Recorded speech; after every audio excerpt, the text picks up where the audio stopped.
Hello and welcome back to my YouTube channel. It's Chala from PS I Love You. Today we're going to be making this fun watercolor card using Nuvo Aqua Flow pens in festive season and the autumn woodland sets. I got these from Scrap and Stamp, and I'm going to start off with this Versa Fine Clair Nocturne ink, which is my favorite ink, and I'm using this removable post-it tape to create some masks. And then I just have this woodblock leaf stamp that I just had in my stash. Really what I want to be focusing on today is showing you how these Aqua Flow pens work and giving you my opinion of them. So I just start off by inking up this stamp with that Nocturne ink, and I'm stamping it on top of this post-it. I'll speed this process up a bit here. I create a couple masks, and then I'm going to hit it with my heat tool just to dry that ink. It does stay quite wet, and I don't want to smear it. And then I also just use my powder bag to just dry up some of that ink a bit so it doesn't smear all over that post-it. I will go ahead and cut out these masks, just fussy cutting them out here with my Cutter Bee scissors. And then we can begin.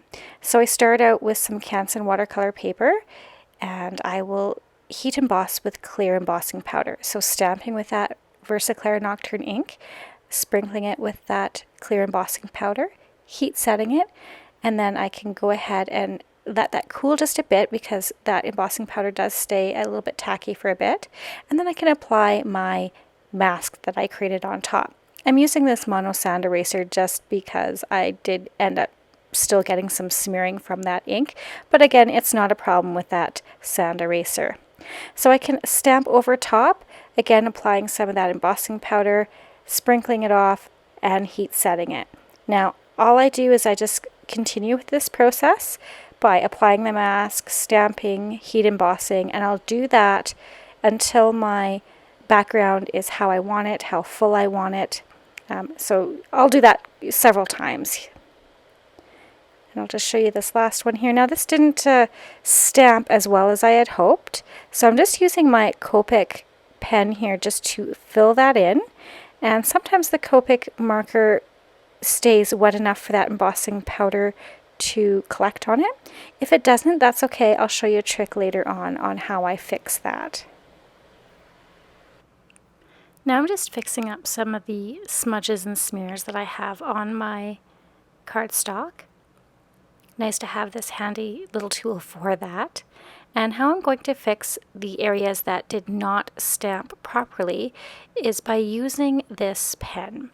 And this is a Ranger Emboss It pen. It is black, so I can go ahead and fix these areas here that didn't stamp properly. And that will allow me to have that sticky ink. It's a black sticky ink, and it can give me fine details. And I'll just add some more of that embossing powder on and heat set it to correct any of these little areas. This pen is also really good if you want to handwrite your own sentiments. You can do that as well and add that embossing powder. So once I have those corrected, I go ahead and heat those with my heat tool.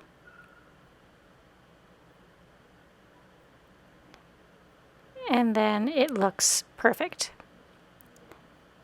Got one more here to do.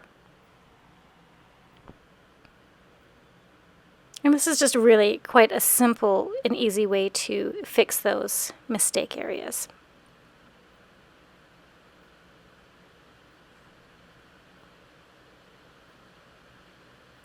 Alright, so I'm happy with how this looks. Just cleaning my glass mat here so I can move on.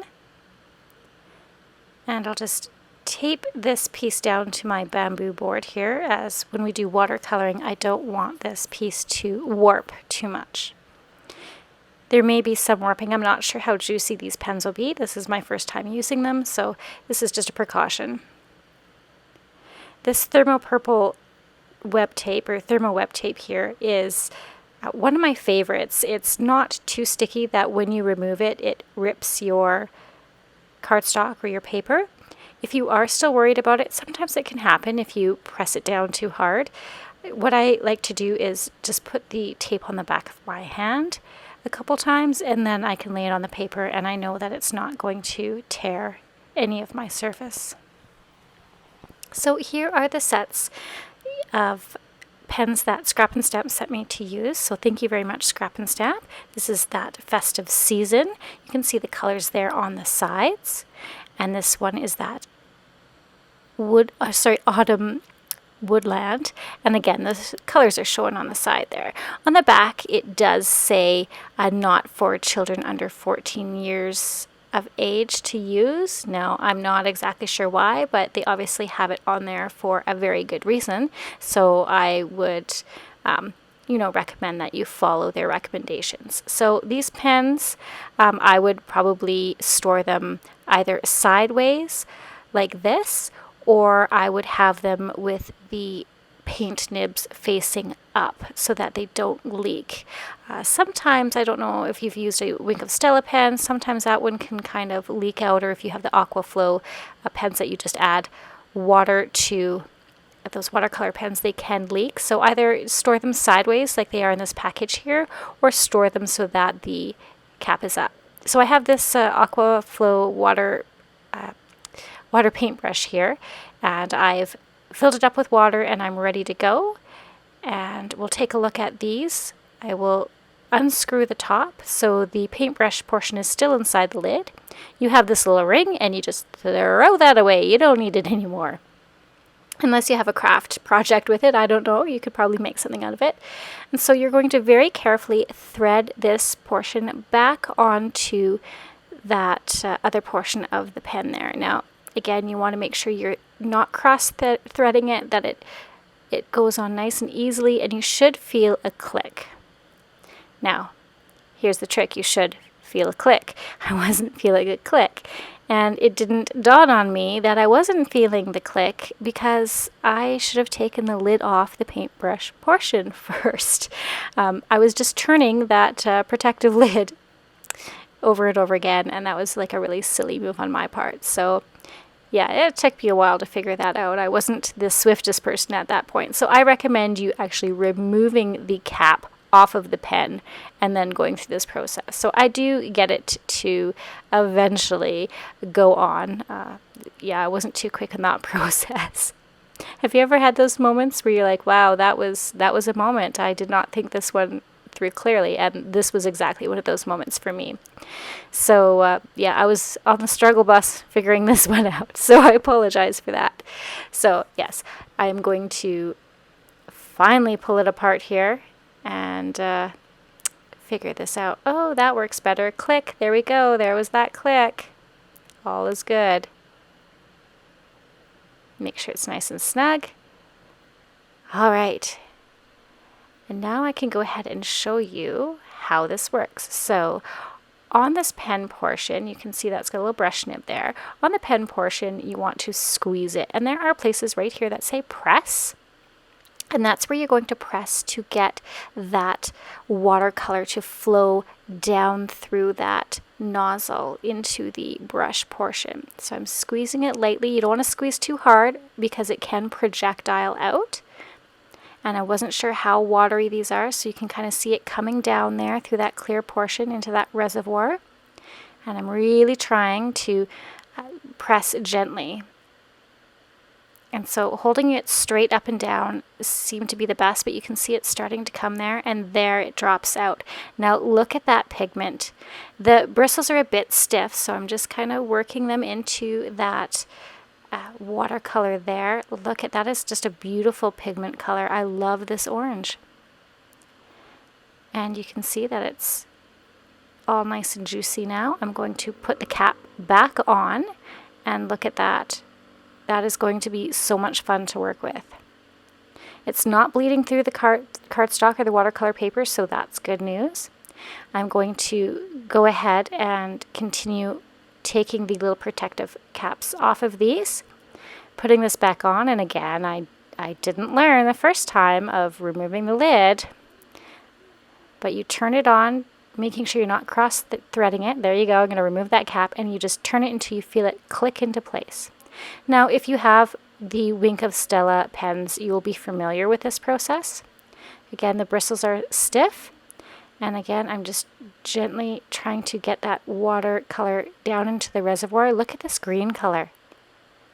Just gorgeous. Such a beautiful deep, deep green. And I will list all the colors on the screen here for you because I don't think I show them properly in this video, but look at that. Just gorgeous. And again, it does not go through the watercolor paper, which is fantastic. So I'll just continue this process with each pen, removing that yellow washer, plastic washer. Again, you just remove those. You don't need it again. You're going to click that brush nib on and then give it a squeeze. And I got a little braver and was squeezing much harder this time, so it dropped out. And then you can work that pigment into your brush and soften those bristles. And look at that. I am just so amazed at the deep, deep pigment that these have. Usually watercolors can be very translucent, and these ones are just, wow, they've got such great color to them. Again, moving on, following this process each time for each of these pens. Now these are very, very juicy, and I'm going to actually give you an idea here of how they work and how strong that pigment is. So I'm going to give you a close-up of this Aquaflow brush, and you can see it's got a nice fine brush. You can see the paint coming into the reservoir here, this clear portion. And then I'm just going to get it going. Just tapping it down first. And you can see you can get some nice fine details, some nice brush strokes with it if you want to paint directly like this. Or you can use your other Aquaflow paintbrush. And then I'm just dragging that color out just with the water brush. And look how you can just keep drawing that out. That is amazing. That is amazing how far that pigment will go. And I'm just going to zoom out so you can get the full effect of this. Look at that. Now that's a standard A2 sized card front that I'm using there, and like a little bit goes a long way with these colors. So if you want them to be really strong and vivid, you can just use them straight with the Aquaflow brush as it is, or if you want to work with them a little more like watercolors, you can definitely do that. I'm actually going to take it now on my glass media mat here, and I'm just going to scribble it on, just like you might do with your distress inks or your Zig clear markers there, or your Zig watercolor brushes. And now I'm just going to bring in my aqua brush, picking up some of that pigment, and look at this. Like, I just think this is fabulous. So these pens really would last you a long time, and what's nice is the way that they're set up. They would be great to travel with, so then you don't have to worry about paint pans. Like, this is just, I'm just amazed. I have so much fun with these. And so they are, going to stay wet for a bit here, and I'm just going to pick up the rest of this pigment there. Like, that is just amazing. That is going to be so much fun.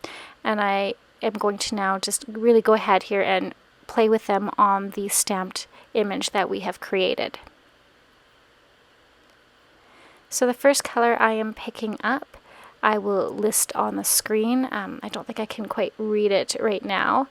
But I have you're just really using like typical watercolors. You're going to want to have a paper towel on hand just to dry off your brush as you switch colors. And I'll just pull the lid off. And I decided to use this on just the dry watercolor paper, and just kind of color some of it in.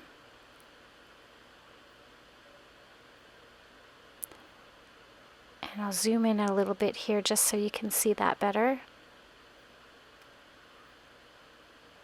I'm just dabbing a little bit in. As you can see, that's not much at all. And then I'll bring in that water pen and just really, I'm going to drag that pigment out.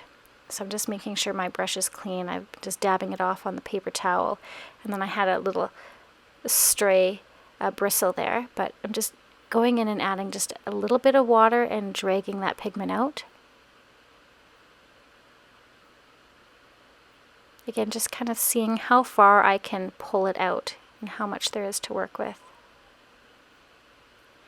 I find this whole process of watercoloring really relaxing once you know, kind of shift gears in your brain, because we're always go, go, go. And this really forces you just to, you know, take it slower and relax and enjoy the whole process of it. And fall is my favorite time of year, and I love fall colors. So I was really grooving this whole project. I had a what was it? I think I was watching a Netflix movie as I was doing this, to tell you the truth. So it was great. I just really zoned out and was completely playing around with these. I really quite enjoy them. You know, you do want to be careful because they are, I guess the only word I can describe is juicy. They're very juicy compared to if you work with like pans. So there's a close-up look there. I like how it has flowed out, or how I was able to move that pigment out. Again, I am working on being able to relax more in watercolor and just kind of going with the flow. So on this side of the leaf, I am wetting the paper just with the aqua brush, and then I want to try dropping in some of the pigment from that aqua flow. Sorry, that aqua flow brush. I had something caught in my throat there, I apologize. And so I'm just wetting this down. Now I did get a little bit of that water outside of the embossing there, and I'm just dabbing it up with this paper towel. That's another thing about embossing while you're watercoloring. It kind of makes a little reservoir for it. It helps kind of keep things, the color and water where you want it to go. Again, you don't want to be working directly next to wet areas when you watercolor, unless you don't mind the colors mixing. So as you can see here, I'm just kind of really, really gently dabbing the color into that water, and you can just see how saturated it gets, and that pigment just really is very strong even when you dip it into the water. And I'm just trying to decide what I want to do. I pick up another little paintbrush here, just a dry one, and moving some of that pigment a little more into the areas that I want it to be deeper. Again, this is me not being able to give up control to the process. This is where I end up overworking things. I'm going to speed this process up in a bit here. I'm never sure how much you guys want to see, so I want to keep the whole thing in so you can see the process. But I do need to speed it up so that you're not here forever and a day. So go ahead and enjoy this painting. I'll turn on some music for you, and we will catch up again once we're done.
Okay, so we finished this process. I have dried it up, and now we're going to move on to creating our card base.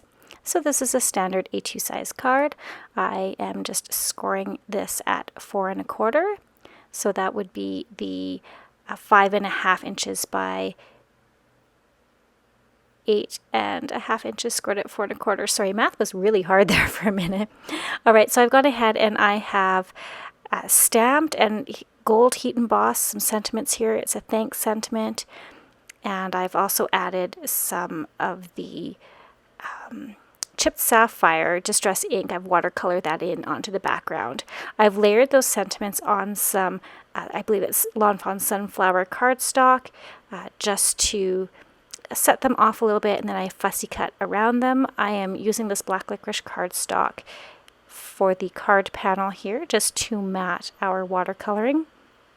I also use the My Favorite Things wonky stitched dies, and I die cut that watercolor piece just to cut it down a bit. So I used one of those rectangle pieces. That's a great set to have, and it just adds those beautiful kind of wonky stitch lines around the outside.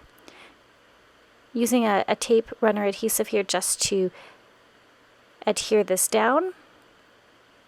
I'll link everything in the comments section below, or in the description below, as well as over on the Scrap and Stamp blog. So make sure you check that out. And I'm just adding some foam adhesives just to pop this thanks sentiment up.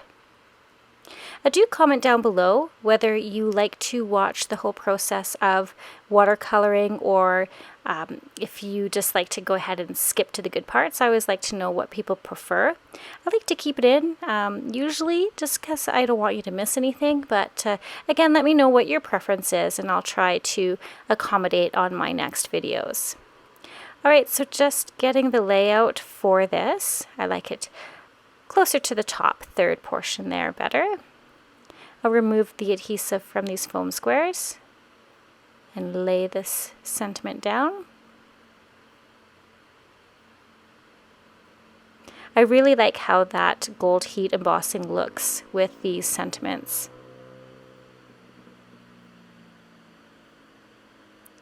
And then once I've got all those removed, I can go ahead and adhere that down. And that really just finishes off the card. I decided to leave the inside blank to be able to write. I like the look of how the watercolor's dried. Look at that, it's really nice and shiny. It kind of looks like almost a stained glass effect. So overall, I really enjoyed these Nuvo Aqua Flow pens. So thank you very much, Scrap and Stamp, for sending those to me to try. And yeah, I would really recommend giving them a go. Again, I think they would be great to travel with. Here is another look at that completed card. Thank you so much for joining me today, guys. Again, everything's over at the Scrap and Stamp blog. I will leave the links down below. And have yourself a fantastic day.